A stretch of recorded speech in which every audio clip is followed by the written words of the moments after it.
we're in a really concerning time in both our legal culture and the broader culture of our country.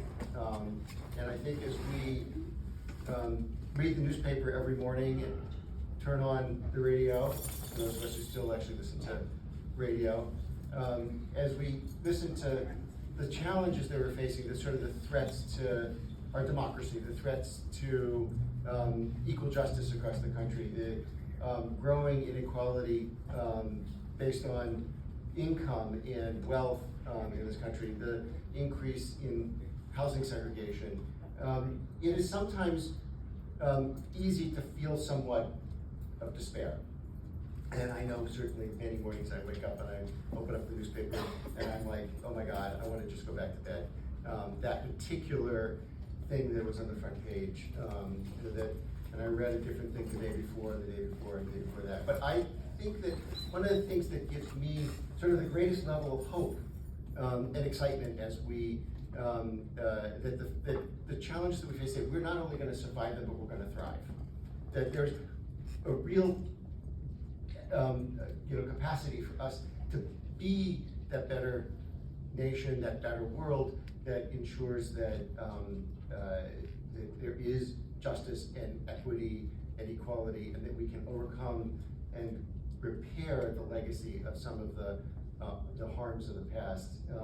And one of the reasons I feel that way, one of the most significant reasons I feel that way, is the incredible courage of people who come forward whose rights have been violated that want to bring about change. And the Lawyers Committee has always been, for the last 55 years, has always been, we thought, of a partnership between courageous people whose rights have been violated, people who want to fight inequality and inequity and discrimination, have partnered with the best lawyers in the bar here in the District of Columbia and with our extraordinary staff to bring about that change, to go at the structural inequities and to make a difference. If you look across just sort of the extraordinary history of the committee for the last 55 years, you'll see case after case after case, not only that has vindicated a right, but has made a big difference in terms of changing the way that systems work going forward to create more equity. And that is the most inspiring thing that allows, I think, us to go forward with hope. It's that incredible courage of clients who have experienced discrimination to really make a difference and to partner with us in an authentic way. In April of 2021, the district created a pretty robust COVID testing program. I'm sure you may all be familiar, right? We have the COVID testing centers, you can pick up at-home COVID tests at the library. But they failed to make it accessible to individuals with vision impairments. And so, as you can imagine, the instructions, as you know, the instructions are in writing, right? They're just standard font, some actually small.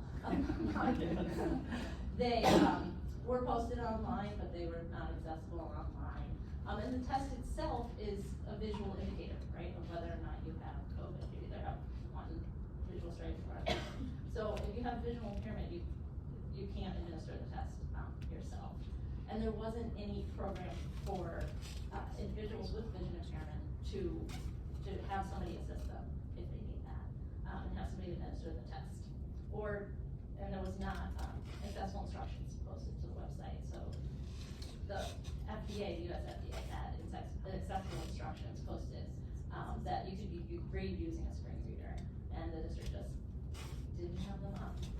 And so we were in communication with Reverend Ray, the DC Council for the Blind, and this was a very significant issue for the community.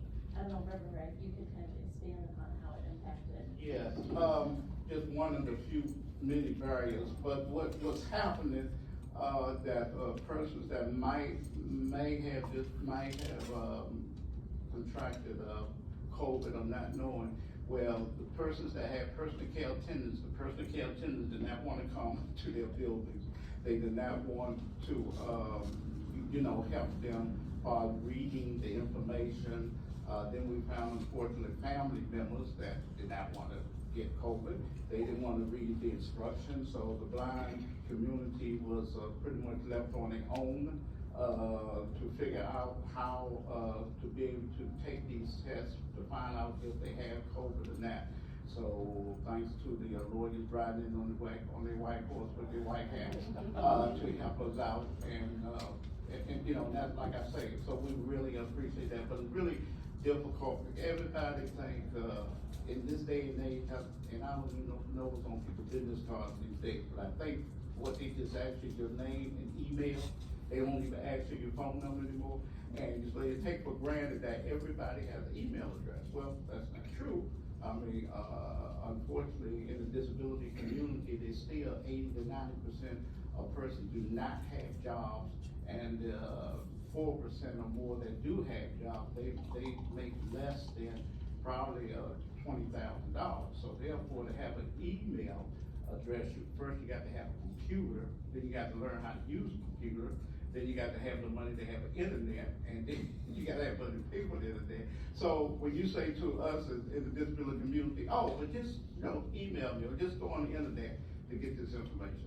So we appreciate the arrangements that Mag and them have worked out with the district to be able to call in and get some assistance. And as a black preacher, they always figure we should tell some kind of joke, so please indulge me.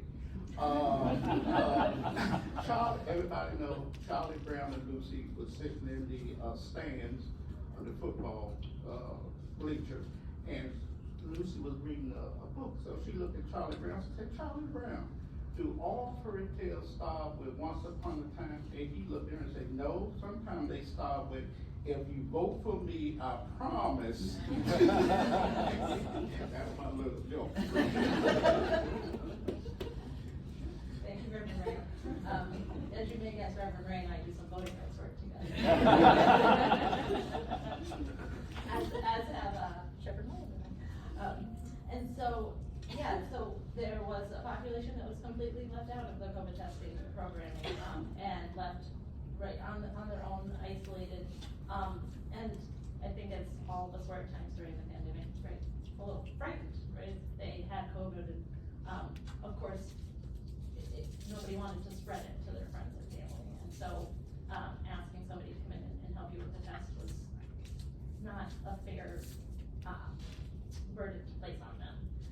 And so we wrote an advocacy letter to the district. The district has also an at-home vaccination program that they run. They have a phone number set up for that. They have healthcare professionals who go and administer COVID vaccinations. And so we thought, this is not a huge ask. We'll write a letter and they'll probably respond and talk to us. That was back in February. And unfortunately, they did not respond. We thought they would do it. Even after all this work and maybe becoming a bit more pessimistic, I was optimistic with that one. Unfortunately, it didn't work out the way we hoped. And so in June, we filed a complaint alleging discrimination, which Erica will be talking a little bit about that. Yeah, absolutely. So after not getting a response to this letter for months and months and months, which is kind of incredible that we couldn't even get a phone call back about this issue, we decided the next move was to file a complaint alleging violations of the Americans with Disabilities Act and DC Human Rights Act, both of which at a high level guarantee fair access for people with disabilities to government services, including the free at-home testing program. And it was pretty clear, frankly, that the program has been set up in a way that guaranteed that fair access. So we filed a complaint laying that out. Reverend Ray's participation was immensely helpful in putting that together and understanding the challenges that people with disabilities in the community had in accessing this program, which was critical to include in the complaint, explaining to the court and to the city, frankly, which was our primary audience, what the problems with this program were. So we filed this complaint, and this is really just an amazing example of how powerful just wielding the law can be. Because after, again, months and months of hearing absolutely nothing in response to our polite letter, we filed a complaint, and a month later, remarkably, the city decided that they weren't actually going to provide assistance for at-home testing for DC residents with disabilities. So corrected the issue literally about a month after we filed our complaint. Really exactly the kind of success that we like to see. Nobody actually wants to engage in prolonged litigation to correct such an emergent issue like this one. So we were delighted that the city decided they didn't want to do that either, and they were going to go ahead and correct that program. Would have been nice if our letter had been enough, so we were able to work with the district. We contacted the district to understand exactly what this program was going to look like. To communicate with the district, frankly, about how it was going to be communicated out to the community to make sure people understood how to access this program. As Reverend Ray was discussing, it's not necessarily enough to just say, okay, we have this, and then stop there. Email us if you need some help. Not necessarily enough to actually get people the access they need. So we worked with the city to make sure that proper announcements were going out, communications were going out to organizations like Reverend Ray that could make sure that people knew this access was available to them, that accessible instructions were actually going up on the website so that people could use tests more effectively. And ultimately we were able to enter into a settlement with the district that, in addition to providing attorney's fees, guaranteed that this access they had provided would continue as long as that home testing program continues, that fair access would stay in place. So we were really very happy with that outcome and the access it's afforded to DC residents. Yeah, thank you, Erica. I think a phrase that jumped out at me when you were speaking is wielding the law. You know, this complaint was brought under Title II of the Americans with Disabilities Act, which covers government, state and local government entities, and so the district qualifies. It was brought under the DC Human Rights Act of Disability Discrimination and Section 504 of the Rehabilitation Act. I think, you know, in my mind, it was these were very straightforward claims, right? Equal access to a government program is what people are entitled to. And I guess based on the tweet of the DC government that they were changing the program 5 weeks later, they agreed. And that, it was interesting, to Reverend Ray's point, that is what they did to announce it. They just put out one single tweet. That luckily, my wonderful colleague Caitlin saw. Otherwise, it would have been just, we wouldn't have known. So that was an interesting twist in them, right, after filing. Okay, they created it. And so that's why I think Reverend Ray and his organization's participation were so important. And you can talk about it a little bit more, but we thought, yes, they did it. Like, this is huge, we're done. And when we went to Reverend Ray, we said, no. There's more to do. Maybe you could talk about that a little bit. Well, yeah, you know, I was the president of the board of the DC Center for Independent Living, and I was fortunate enough to have folks work on the ADA in our center. They use our center as one of the places to have write it up, and I was down there on the White House lawn at the time when senior President George Bush signed it in July 26, 1990. And even though it's been 32 years and we celebrate that every July, it seems like when we take one step forward, and not taking a step backward, but like we're taking a step sideways, okay? And so we're constantly fighting to make people understand about disability rights and like I say, you know, everybody is for a person with disability rights, but nobody wants that person to be in the cubicle next to them. So even in this case, with understanding COVID, it was just so important that so many persons with disabilities, I do have a large network, but in our network, my wife been keeping a list of the people. In 2 years in my network, personally, I've lost almost 50 blind people with COVID. And because they didn't, when they could catch it, they had no way of, you know, thinking that they had a COVID. Because when you have a disability, you know, it's acceptable, so you get sick all the time. So you definitely don't think it's COVID. But unfortunately, you know, some of the people that have diabetes, you know, they caught it and they just thought it was, again, just, you know, something that was a cold or something, and not being able to have it readily to be able to check on yourself, to wait for a reader that might come once a week to you as a blind person or a family member that, when they go on your way to the store, then they'll call you. We was left, at the mercy, you know, family or people that work for us. So this was very important. It was, for us, it was a game changer. So I thank again the lawyers, the lawyers committee. And we, you know, and we need more, funding for these kind of organizations to be able to assist a person with disability. But if you keep up with the statistics, you know that, the next, I don't know, 10 years or whatever, that it'll be more seniors than it is, young people like Maggie and them running around with kids. Thank you, Red. Yep, you know, the disability community was hit very hard by COVID, and so it was another reason that this testing program needed to be accessible to them. So thank you, and thank you to DCCD's members for, coming forward and helping with that. Erica, if you don't mind, I'd like to switch gears a little bit, and just if you could talk about how this experience kind of differs from your typical work and why you wanted to sign on to a pro bono case. Yeah, absolutely. So like I said, day to day, I'm a regulatory attorney. I do a lot of counseling, some transactional work. I do litigation from time to time, but it's definitely not my day-to-day experience. That said, I was a litigator for a couple years when I started practicing, and actually focused on employment discrimination in law school. So very much enjoy that type of work. So this is a fantastic opportunity for me to be involved and to keep my hand in that side of the law. This case in particular, though, was appealing to me in part because of my healthcare regulatory work.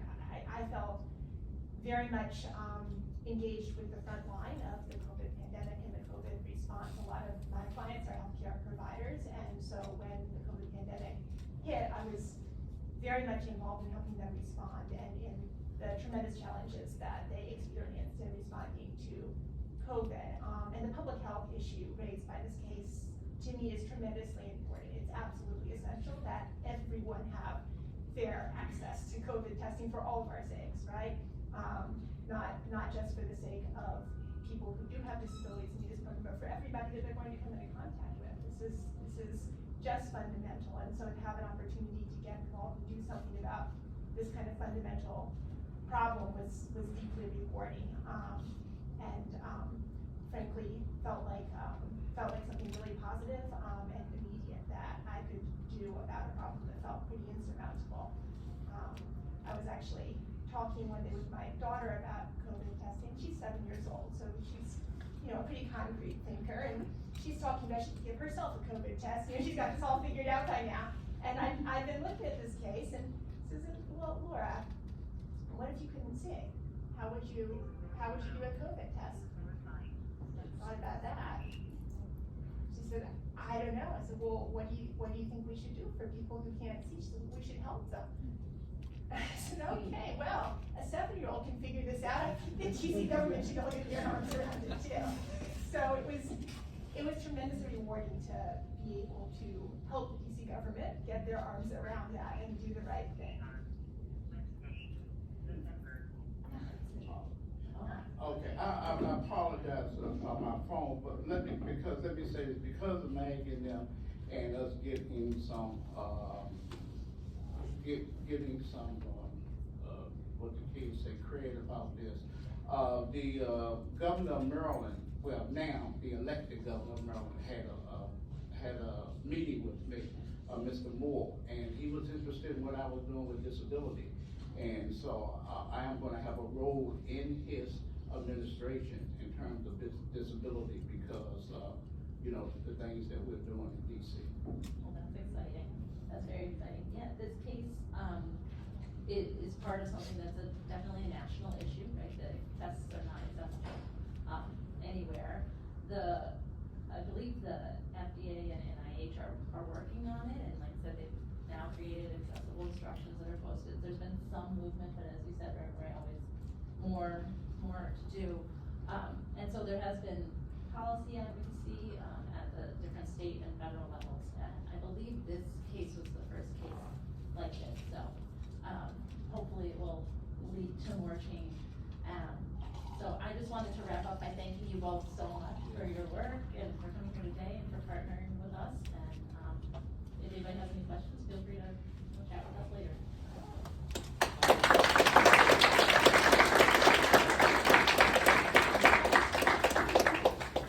Well, I forgot to introduce Miss Raven. This is my seventh CNI guide dog, you know. And they called them, the way she looks, she's beautiful. They call her a showstopper.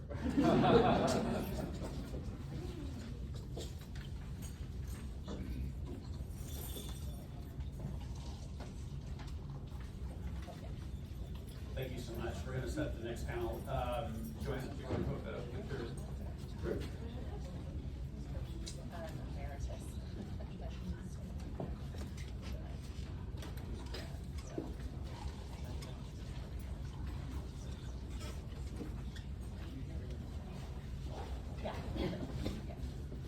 Well, good morning, everybody. Thank you for joining us. I'm Greg Kelly. I'm the Director of Development Communications at the Washington Lawyers Committee. Once again, thank you to Aaron Schiff for hosting us today. This next panel is challenging workplace discrimination, and I'm going to introduce Joanna Wasik, who is supervising counsel at the committee, to introduce her panel as well. Thank you. Hi everyone, good morning. It's nice to be here with you. Like Greg said, I'm supervising counsel and I work in the Workers' Rights Practice Group of the Washington Committee. And I have the great privilege of being joined today by Ms. Evangeline Parker and Dan Tishman. Dan is a partner at Fish & Richardson. Dan, can I turn it over to you? Just introduce yourself a little bit. Yeah, hi everybody. Nice to see everybody. I guess mic is off, sorry about that.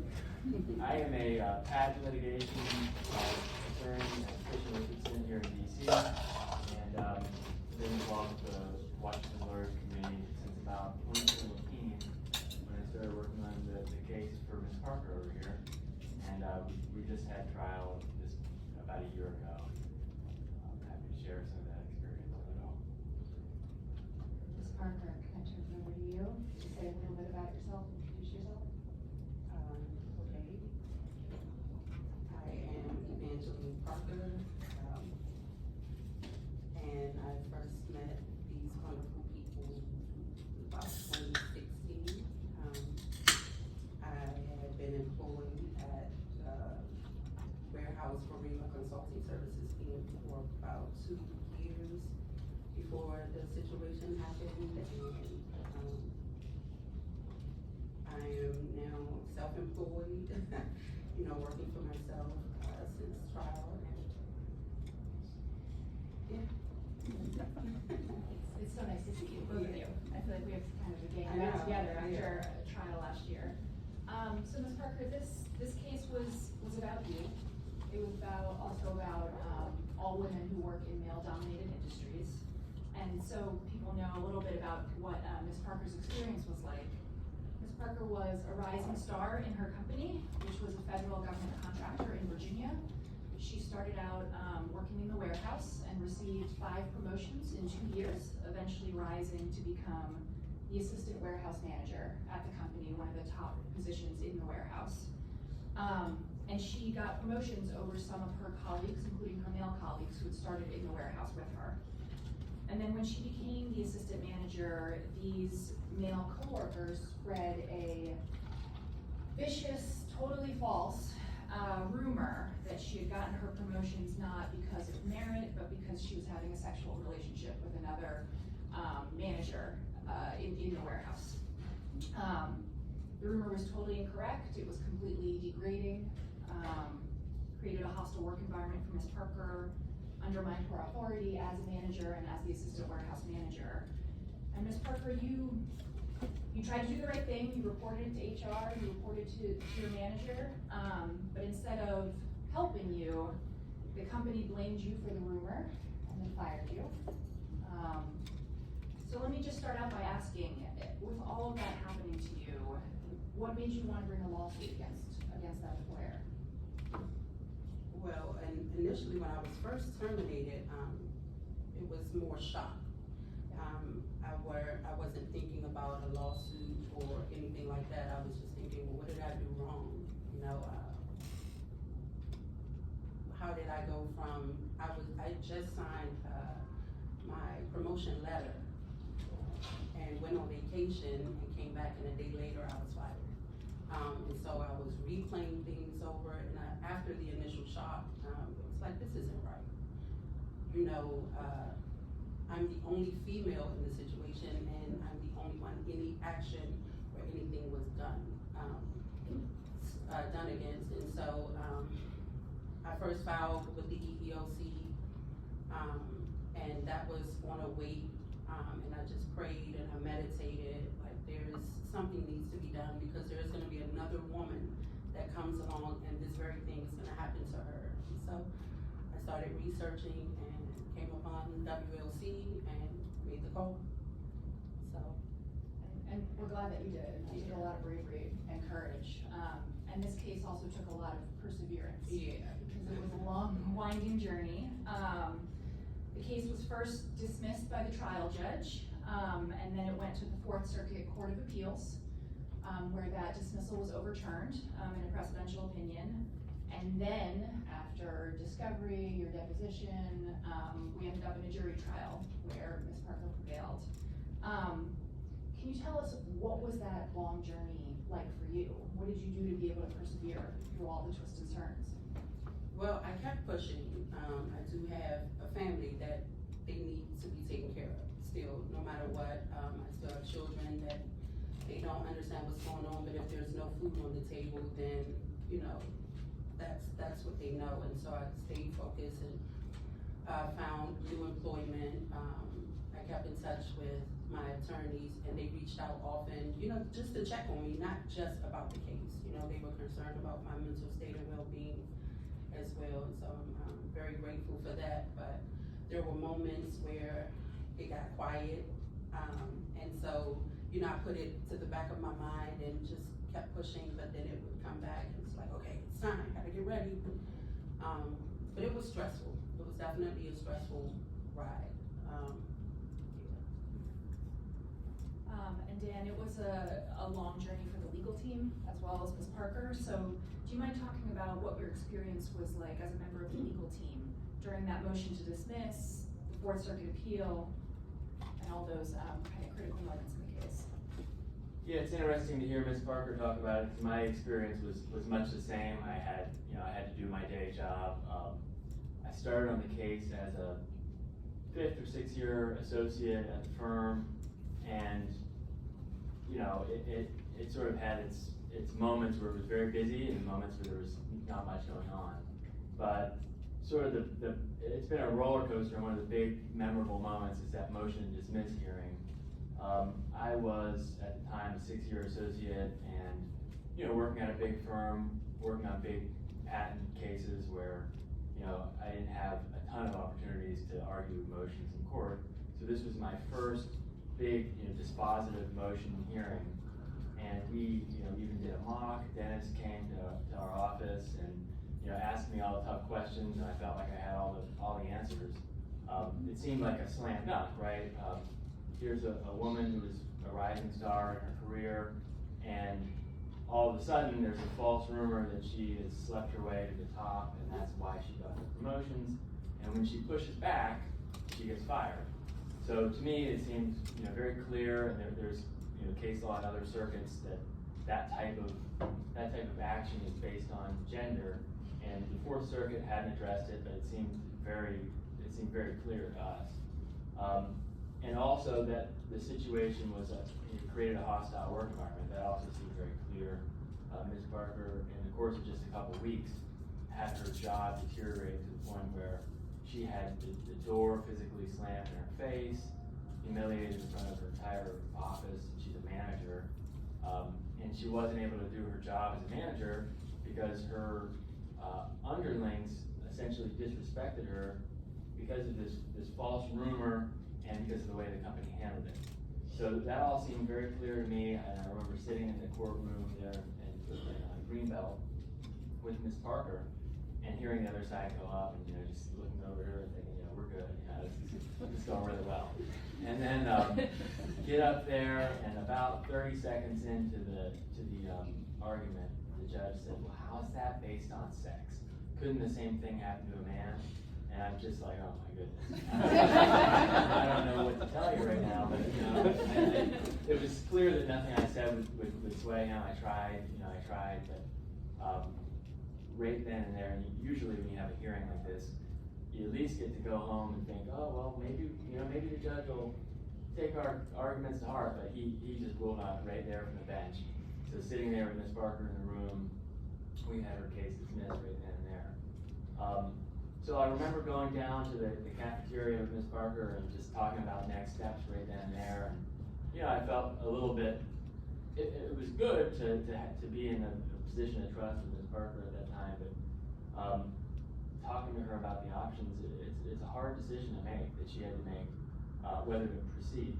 She's, although she wanted to see this wrong righted, she was naturally ready to have it behind her as well.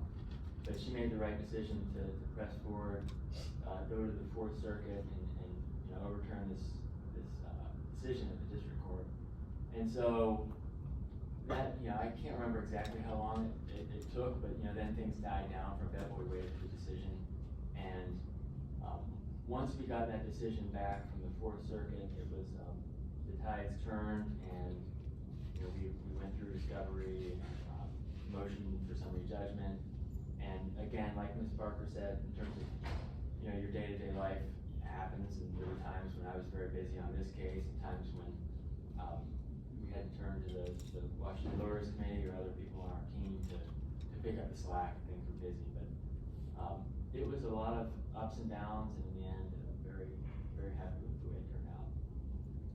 I just wanted to say, that day in the courtroom, I don't know much about litigation, but I knew we were losing.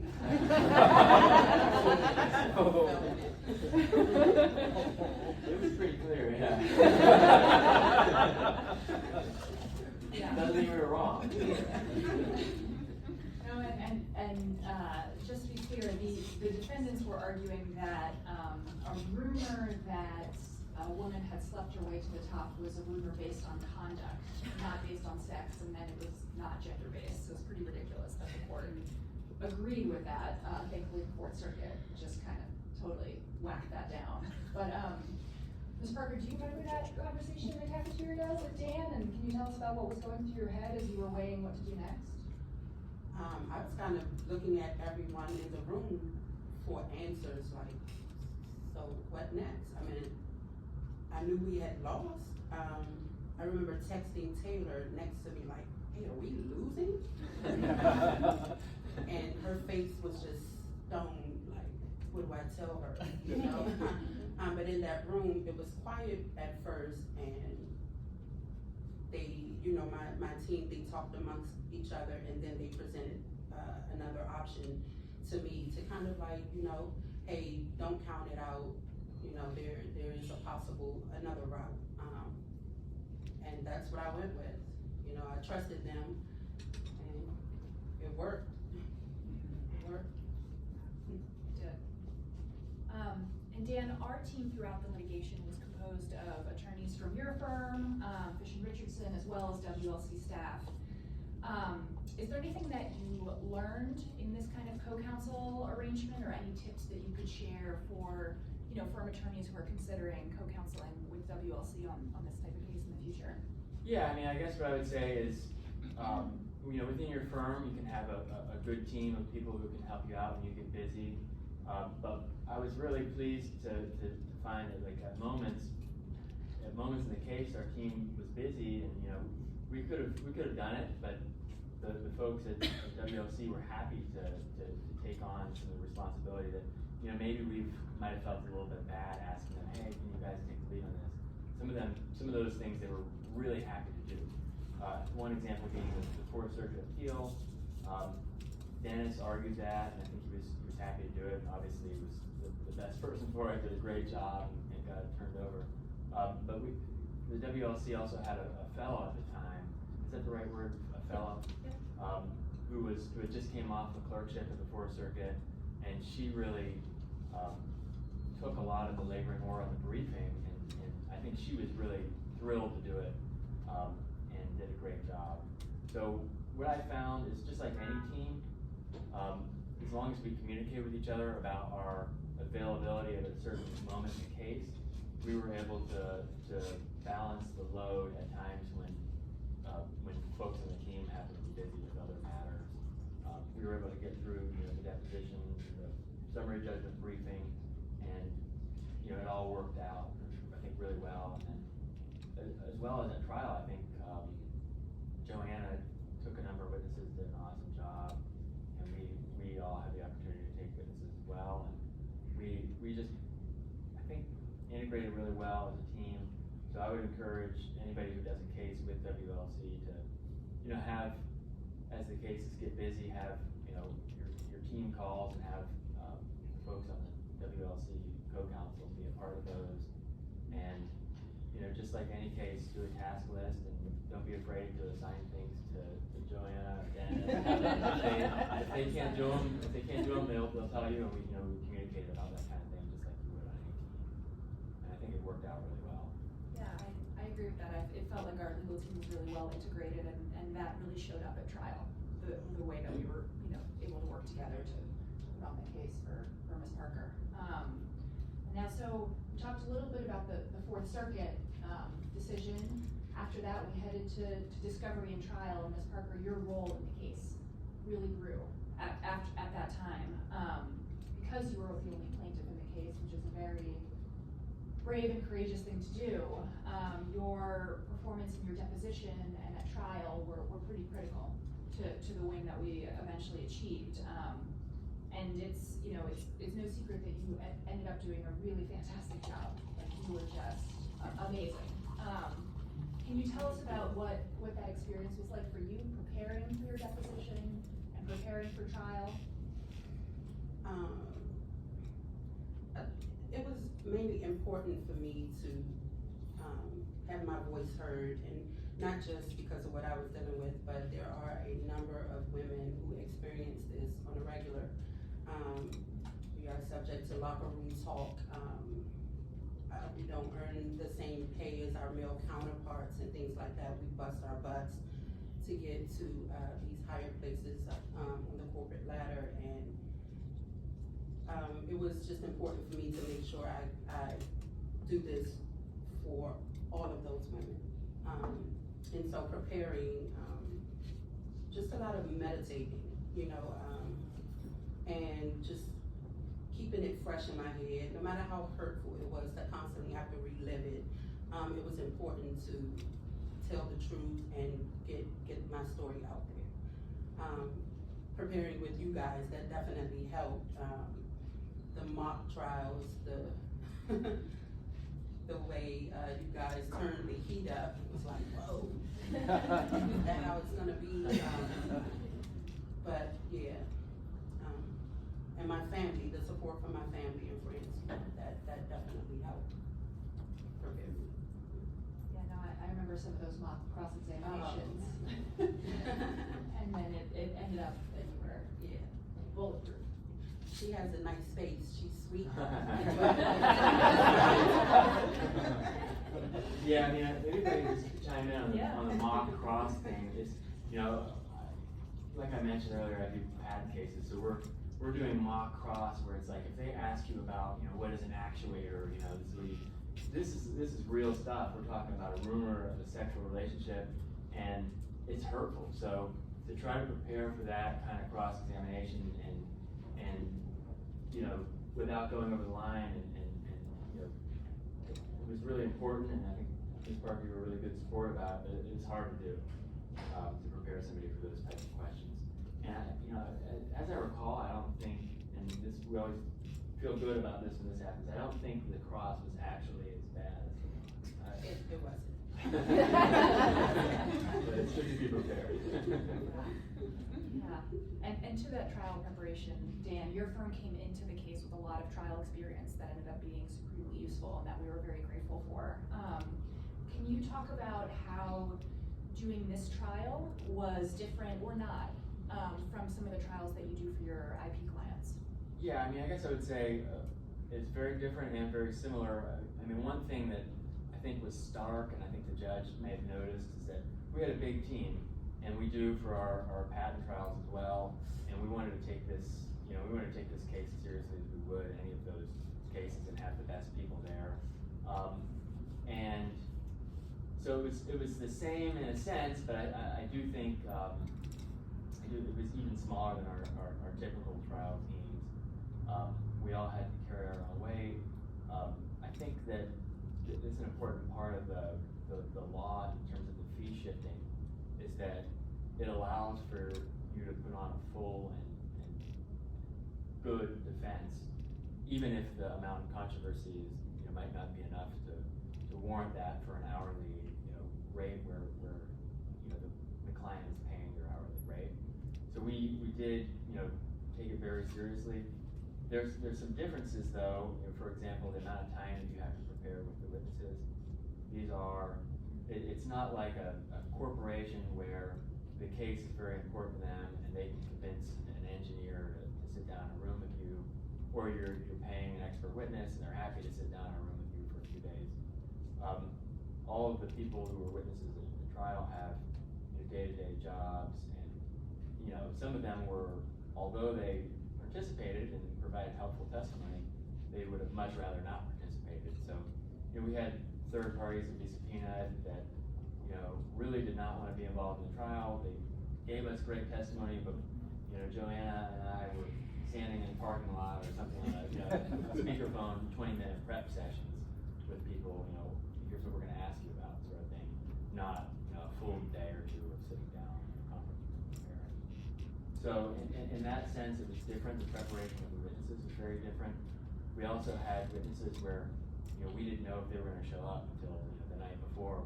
They sort of, in this setting, you had to send your COVID test results. So the night before, a party that we subpoenaed to come to the trial, we didn't know if we were going to play his deposition video or is he going to come.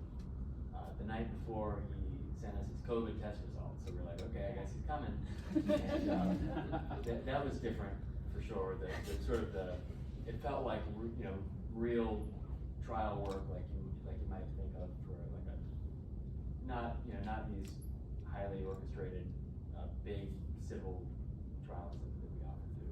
It felt a little bit more unpredictable. But the preparation is very much the same. I would say. Now, Ms. Parker, I think when the jury verdict came back, I think I was sitting next to you. You and Dan. Yeah, and I don't want to speak for you, but I was pretty nervous. What was going through your head in that moment, and then how did you feel when the jury gave its verdict? I felt pretty confident. At the end of the trial, after everyone gave their testimony and everything, I said, we're gonna win. I was confident. Yeah, I remember when the jury when they were reading their, I don't know if it's a verdict or whatever, their decision, I remember squeezing Dan's hand, and he's just like, poker face. But yeah, I was excited. I was just like, finally, for the most part, it's over. It's been 5 years since the warehouse experience. Yeah, I swear I think I saw one juror wink at you. Yes, she did. So I knew we were good. And now, Ms. Parker, I know that since this experience, you've become a small business owner. Yes. And that some of the proceeds from this case have helped in that endeavor. Can you just tell us a little bit about what you're doing now and how it's like to be a small business owner? It's exciting. I've been in the transportation industry for a long time, putting in hours and hours for other companies. And I remember a while ago, I said, first chance I get, I'm going to run my own business. It was important for me to establish a legacy for my children, for one. And so the outcome of this case is helping me to do that. It has its challenges, just like any business. But yeah, give me a few years. We'll be watching. Yeah. Well, thank you both so much. Yeah.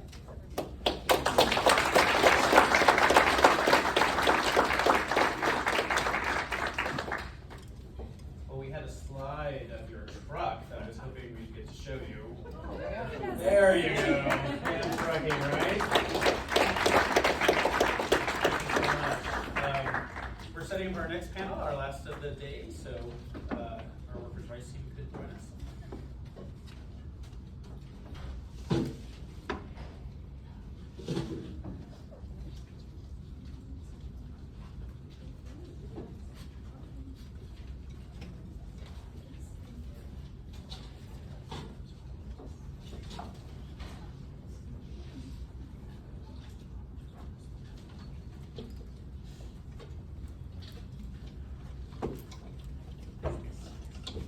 So thank you. I'm going to introduce Helen Cordero, who is the workers' rights advocate, who can introduce her panelists. Thank you, Greg. Good morning, all. I am so sorry I'm late. It's nice to see all your beautiful faces, and I hope you're having a good morning. So I am here with our lovely attorney advisor who volunteers very often for our clinic. Her name is Joni.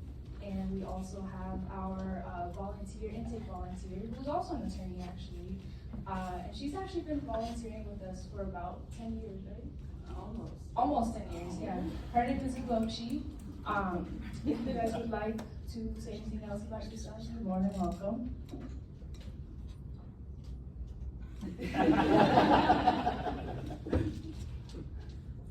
Well, I'll just say I'm Johnny Jacobs. I'm a partner with Burke Anderson. We are a union-side labor and employee rights firm. We do lost claims work. We do wage and hour work. I spend most of my time on employee benefits. Good morning, my name is Ugochi Ipoha, and I am an attorney with the Transportation Security Administration, and I do not do any employment law.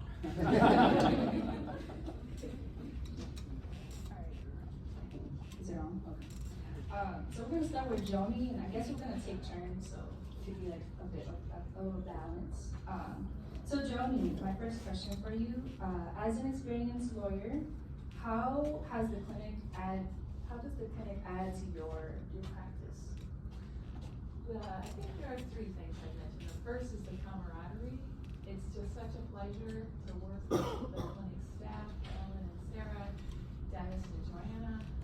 They're just delightful people to work with. Also, the camaraderie with the other advising attorneys.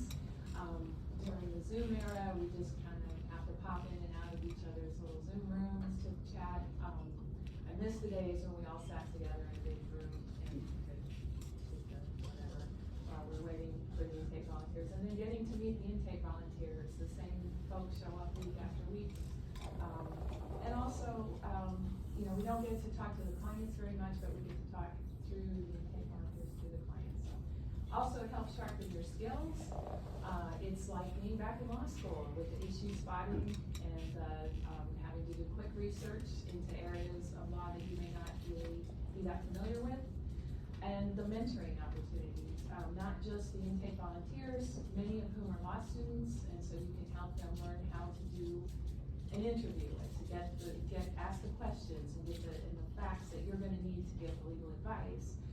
But it's also mentoring the clients indirectly, because you help show them what they need to help stand up for themselves, helping them take some control over their work lives. It's been very satisfying. Yeah, usually sometimes when I am speaking to the volunteers, I tell them secretly she's my favorite because she just adds a lot of mentorship to the volunteers, and she shows that she really cares about these cases, and definitely lets them know the truth, like if they have a viable claim or if they don't, and that's what we really appreciate from Joni. And so the next question is for Ugochi. So you have been in a clinic intake volunteer for a while now, and we just want to know, like, what keeps you coming back to do more intakes with us? I would have to, I'll call it E squared, equity and empathy. It's always been that. I love the ability to just give somebody a voice, like as Ms. Parker talked about, knowing what attorneys cost. Access to an attorney, access to a listening ear, very hard to come by. and I feel. In my last life, I was a municipal prosecutor. So we just were churning through complainants, and it was just like, okay, this is code. We don't have time for all of this. We can't prove this drug case. We don't have resources. That was hard. Not being able to give people the time that they're due, that was hard. At least it was on me. So being able to come to clinic, it's almost like law school again with the answer sheet. You know, I kind of know it's on the exam already, but I get to not be the lawyer. So I just kind of listen and just like, yeah, this is not gonna work. But at least let me be able to tell you nicely why this won't work. And what I found is that that's valuable. Like, so many people just want to be heard. They want to be heard by someone and not just dismissed, you know, outright. So when you're able to like, almost like a breakup, or like letting someone know that you're not interested in dating, it's just kind of like, well, these are the reasons why this will never work. But you're still amazing, and you're going to be successful somewhere else. And then I should probably say EQ'd, because the third part for me is education. I know what I don't know. Employment is not my thing. It's an interest, but it's not my lane. So the biggest takeaway I've gotten from that keeps me coming back is knowing that employers can do a lot of awful things, if I could be colloquial, a lot of jacked up things, but it doesn't mean that it's illegal. And that is what the public really doesn't know, because I believe that court TV has ruined America, such that everyone thinks, I got kids, I'm getting paid. It's like, that's not how it works. So being able to give it to them like that is rewarding. Yeah, definitely. And I've seen a lot of times where Ugochi has had to, you know, break it down for them and just let them know with ease. You know, of course they're gonna end up upset, the workers, but just let them know. I heard somebody say what lawyers usually tell these people that need help, what they can't do. So that's what, yeah, that's what they usually do. And so the next question is for Joni. What are some interesting or challenging legal questions that you've come across during clinic? Well, it's hard to, I mean, I've been doing this on and off since 2005, really, back when it was a separate organization. So I was trying to think of the more recent ones, and it's kind of silly, but the one that stands out was I had an 11th Amendment sovereign immunity issue. It was like, whoa, I haven't dealt with that since law school. So that was really fascinating, you know, to have to explain that, unfortunately you sued in the wrong court. You need to go back into the state courts to sue your state lawyer. And sometimes you'll get a thorny question that you have to really puzzle through and to find a claim. And it kind of reminds you of the old joke about the kid who, you know, opens up a box on Christmas and it's full of manure, but he's not this way. He gets out his shovel and he starts scooping because he knows there's a pony in there somewhere, right? So it's sort of like that. And we had a case where the person came and they had a disability issue, but it turned out that the employer in this instance had pretty much done everything correctly under the law, and likely any kind of claim wouldn't succeed. But we were able to tell them about SSDI benefits that they could apply for, which they hadn't really known about. So that was sort of useful. I think the most challenging thing for me has been the education of clients about the difference between evidence and suspicion. And why wouldn't we have to educate them about that? There are lawyers who don't know that difference. But especially in the discrimination area, and helping them, like, I know you feel like this happened to you, and you feel like it was because of your race or your gender or your sexual identity, but who can help you support that? What witnesses do you have? What documents do you have?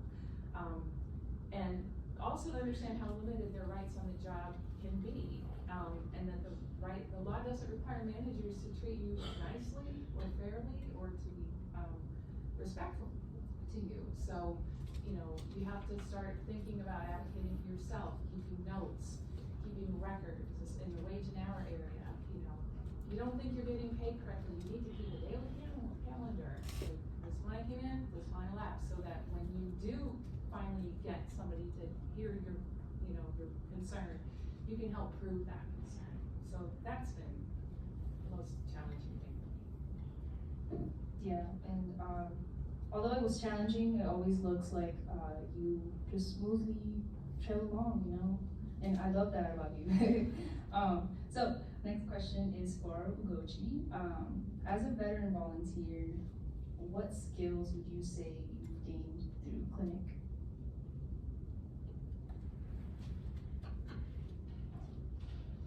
I think the biggest one would be the ability to pivot. And I'm sure that everyone in this room can relate to that. I don't think myself to be a dinosaur, but sometimes, you know, technology will throw me. And when COVID hit, I thought I was done. I'm like, I'm not doing this. Like, there was a whole orientation on how we're going to transition and do this virtually. And it's like, I don't think I'm doing that. No. And then, yeah, television got worse and it wasn't getting better. And I couldn't just make this about me and my couch. So I figured it out, you know, I followed the instructions, you know. Helen is a great hand holder. Joni and many have told me that I'm still on mute. You know, you have to. Like, I don't pride myself in being flexible or spontaneous. I know who I am. Like, let's just stop. But, you know, just having that willingness, you know, to try something new. And especially to admit when you still don't know. And admitting that you don't know, because things only get worse and you look more crazy for not admitting that you don't know. So it's to get the correction to do better. The other day, Helen let people follow me through a session, and it was kind of, it seemed like a lot because there were these 4 students that were going to sit in and follow me, and I'm just like, how are we doing this? When did breakout rooms become a thing? Wait, so you're gonna, I'm like, sit in this room, I'm looking for the attorney, and I'm gonna let the attorney know, so I'm going to the breakout room with the attorney, I'm going to menace him and let him know that I've got 5 people waiting, okay, and they're following. So now I have to share my screen and, you know, close out Amazon and everything else, so not to properly embarrass myself, but, you know, and then walk myself through the stuff that's always awkward for me. Like, okay guys, you know, this is what we're looking at, this is what we're doing, this is a format, save this here, save that there. Even down to the upgrades to the technology. Yeah, the community does amazing work, and I'm just happy to be a part of it. I joke about being the volunteer that hasn't been fired yet, you know, letting me come back, but if you can be flexible with this group, they'll take you places, and the opportunities to keep learning, it's invaluable. Yeah, we had new volunteers, thanks to John for his his reach out to get more volunteers to come in. And I was like, who is the best person that we can have shadow? And I was like, oh my goodness, Ugochi signed up. And so thankfully, she was nice enough to let me have her get 5 volunteers to shadow and watch her, because she is really good at what she does during clinic. And yes, next question is for Joni. How is clinic different from other pro bono volunteer opportunities? You know, I really haven't done any other pro bono volunteer in the legal context, but I think I'll just say what I find good about it or great about it, and hopefully, you know, we need more people, so please come join us. But it's really gratifying to see workers stand up for themselves. And in this clinic setting, we don't do it all for them.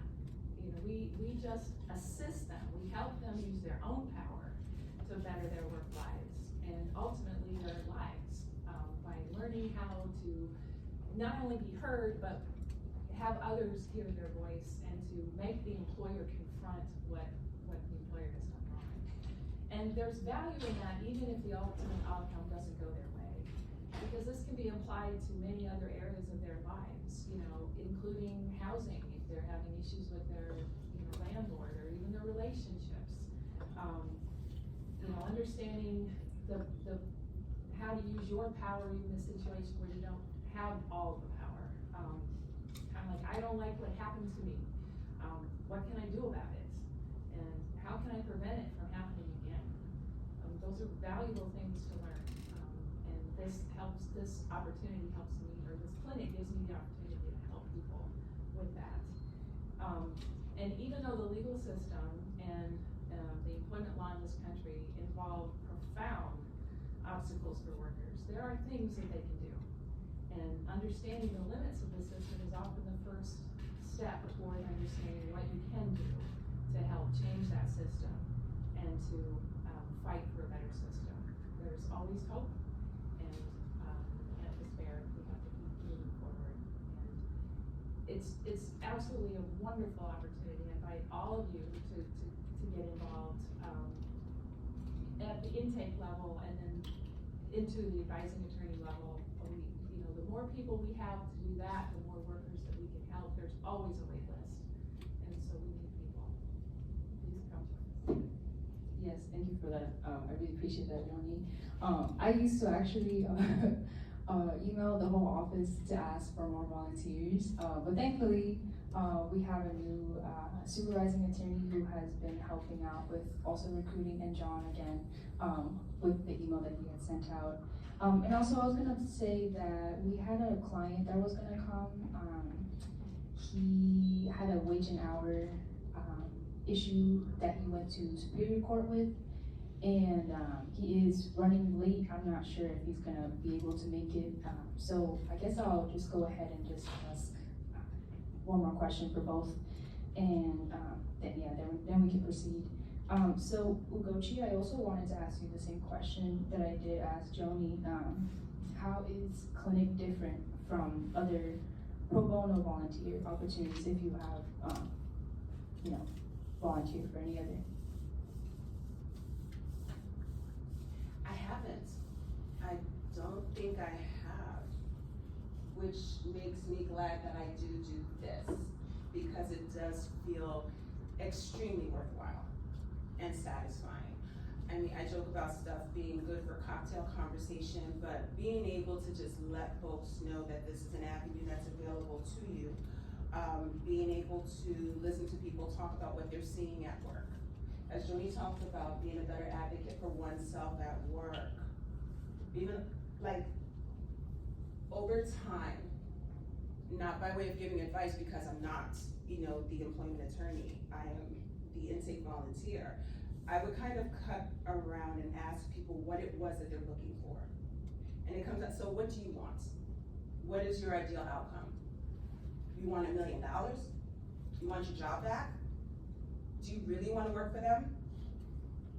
So you're gonna go back there and they're going to disparage you again, and maybe they'll just be more clever about it. How often do you want to fight this fight? When you're able to have these conversations with people from a very objective standpoint, you engage them in a way that maybe their friends and family couldn't over dinner. And you're somewhat detached, so it doesn't get emotional, it doesn't get confrontational, but they're able to really just think with you and talk. Strangely enough, doing it remotely, it's almost as if it's even more freeing, in that they don't have to see you to feel embarrassed about owning their truth and whatever it is that's awkward. I find that very, it feels purposeful. Like the other community work I do, maybe I'll volunteer. I used to volunteer in a soup kitchen. That was a different kind of happiness. Knowing that I am not in that predicament and I can help someone who is, and do it with dignity, so they still feel respectful and they don't feel like they're begging for bread. This is the way. It's like that, but with legal issues, because no one is exempt from this. Everyone is touched and concerned when it comes to your livelihood, your ability to eat and work and do so with dignity. So being able to help people preserve that, I definitely enjoy that. That's what will always keep me coming back. Yeah, that's one of the reasons why I've chosen Ugochi too. Like, you can just see every time she comes in with intention, with the purpose of helping. She has a long day from work maybe, but she still comes back online, remotely, and I'm so thankful to have her with us. And so Joni, Ugochi has touched upon this, but I also want to get your feedback on how clinic has changed over the time that you have been volunteering with us. I think that the ability to do it by Zoom was an absolute godsend during COVID. But the biggest changes I've noticed, having done it on and off for so long, is the types of employees that we're able to help. Because when we were able to meet in person, you would get many more of the really low wage restaurant workers, construction workers, people like that, who would come in and meet with me and take volunteer and stuff. Those folks don't always have access to an internet connection, they don't always have access to a computer. And so we see fewer of those, folks, and we're helping more of what I would call the office type workers, who are used to using a computer, who are used to using something. Not to say that they don't have legitimate employment disputes that we need to assist them with, but, I worry about the folks that don't have that access and how are they getting help with their employment issues. Because I can tell you there's a lot of unaddressed employment discrimination and wage theft happening every day. And unfortunately, it hits those folks first. Yeah, thank you for that. Yeah, that's actually very true. So we have been trying to go in person since, well, I guess May of this year, but we've been also discussing the issue of whether we want the workers to be required to have a vaccine, and yeah, just assuring safety, about like vaccines, and also are they going to get sick if they come, or are the attorneys going to risk themselves getting sick, and the volunteers as well. So we've just been trying to plan that out. So we're definitely not going to go in person this year, but we're definitely still planning and trying for next year. So I just want to go ahead and thank Ugochi and Jimmy to take the time to come here with us and to speak about their experience with us with the clinic. And thank you so much for all of you for coming out and listening. And yeah, thank you.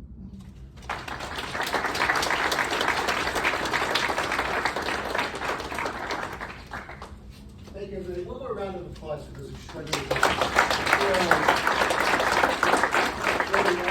And that's just a tiny fraction of the extraordinary work that happens in this wonderful partnership between people who are seeking justice, our staff, and the best lawyers in the DC community. So thank you. Thank you for everybody who participated. Thank you for everybody who took a case. And you saw what you saw today. If you haven't taken a case with the committee, you now know what's going to happen when you do and how wonderful it is. So please take a case.